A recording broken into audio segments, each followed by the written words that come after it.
Sony and Microsoft have been at an all-out war against each other in the console space for more than 2 decades at this point. Both parties are constantly attempting to one-up each other through customer-centric policies, lucrative subscription options, and compelling first-party exclusives. The cutthroat competition is usually a double-edged sword, with the positive side being that customers like us get the best of what the manufacturers offer. But the caveat is that one has to stick to a single manufacturer and abide by their set of policies, the kinds of games they offer, and engage with players from that platform only. Most of us made peace with these issues, but then the concept of crossplay kickstarted a movement that goes against everything that these constraints stood for.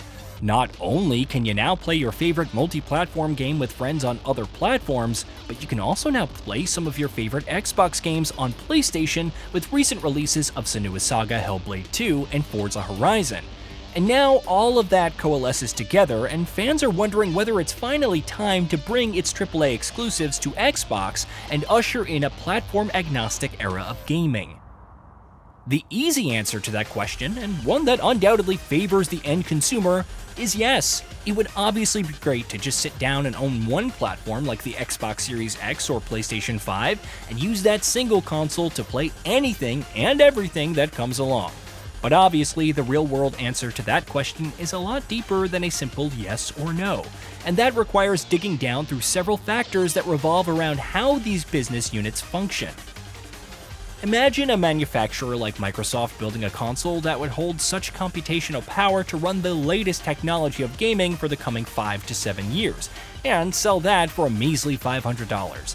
These gaming beasts are usually sold at a loss, and the business recoups the loss cut by earning profits through the sale of proprietary accessories, software like games, and subscription services that are exclusive to that platform. As such, it's necessary for a manufacturer like Xbox to deliver games and services that would lure consumers to continue to stay and invest further in that platform.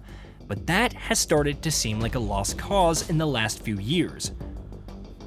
Microsoft's adoption of this model worked great up until the concluding years of the Xbox One, and while the current generation promised several improvements with Xbox Game Pass and the recent slew of acquisitions like ZeniMax and Activision, those investments don't seem to be working out in terms of delivering stellar first-party content.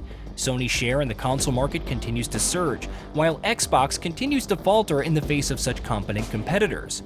It's clear that Xbox's ship is steadily sinking, and going multi-platform for its games seems like an easy way to slowly but steadily transition from hardware and software to only software. Such a move isn't unknown, and Japanese gaming giant Sega also suffered from such a phase when its last console, the Sega Dreamcast, failed and implemented similar policies to save ship.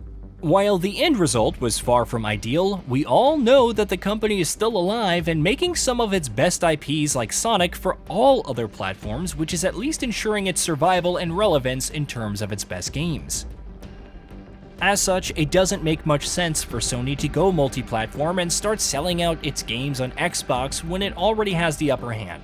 It holds the majority market share in the current gaming landscape, and most of its AAA releases are quite successful in terms of critical and commercial reception, which more or less ensures a smooth sailing ship for the giant.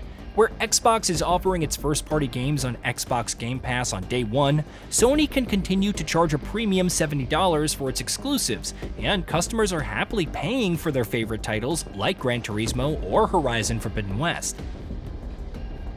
This might be a pretty obvious reason as to why Sony doesn't need to bring its AAA exclusives over to other platforms, but there is also a very strong counterpoint to that notion. Sony has already started porting out some of its biggest IPs, like Horizon and Uncharted, to the PC. It all seemed unfathomable at one point, but it is a ground reality at this moment. And the biggest reason behind the change in mindset is the ever-growing cost of AAA development. As open worlds continue to get bigger and bigger and graphics continue to reach uncanny valley territory, production costs have also started to bubble up exponentially over the last couple of generations, and that's a growing pain point for AAA developers like Sony or Microsoft. Current-gen open-world games can cost upwards of $200 million to make, and linear adventures like Uncharted 4 are already crossing the $100 million mark. Add to that massive marketing costs, and turning a sizable profit on these games is a lot tougher, even if they end up selling 20 million units, which is almost impossible for anything but a masterpiece for consoles with install bases of around 100 million units. By staying locked on a singular platform like PlayStation, Sony is leaving out a significant chunk of that sales pie, which is why more and more games are being ported over to PC. Sony tried to increase the retail cost of these games up to $70, which sparked a lot of online debates, but even that doesn't seem enough to make the business stable while sticking to the traditional way of doing things. Nintendo, on the other hand, has successfully managed to sustain its traditional way of doing business by massively controlling the production cost of its first-party releases, which usually doesn't go above and beyond the $20 to $30 million mark. At a time when single failure of a high-value release could mean the shuttering down of the studio, Nintendo's approach to game development allows it to be super strict about its platform exclusivity, but that's not the case with Sony. The recent investments in Nixie Software was almost a guarantee that Sony was going to start porting its releases to PC, and the recent release of fan-favorite IPs such as Spider-Man or even Uncharted are solid proof that the company is going to make this initiative a norm going forward. As such, the natural next step forward for Sony to increase its sales would be to port its games over to Xbox, and the likelihood of that happening in the next couple of years seems quite slim, but never zero. With the way things are going now, it does seem possible that we will start seeing games like Horizon or even Uncharted to roll out for Xbox. Also, developing the same games for both Xbox and PlayStation wouldn't even be a big challenge for developers because the underlying hardware for both of these machines is more similar than they ever have been in the past. Where once Xbox 360 used PowerPC-based architecture and PS3 used Cell architecture, both have been relying on the same x86 architecture for 2 generations at this point, which makes the porting process a lot more seamless. And the recent releases of Senua's Saga or Forza Horizon 5 are a testament to that notion. All of this brings us to a rather rock and a hard place where definitively stating whether Sony should bring over its AAA exclusives to Xbox becomes a tough choice, because there are plenty of reasons why it might end up bringing its AAA exclusives to competing platforms and equal reasons why that might not be the case. It would end up being more likely as time goes on, but that's not the case at this point in time.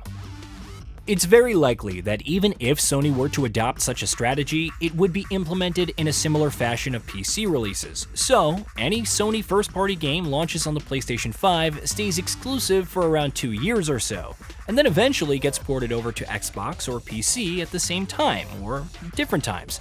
That way, Sony can lure customers to choose its ecosystem over others, and also enjoy the sales benefits that come with a considerably larger install base of customers.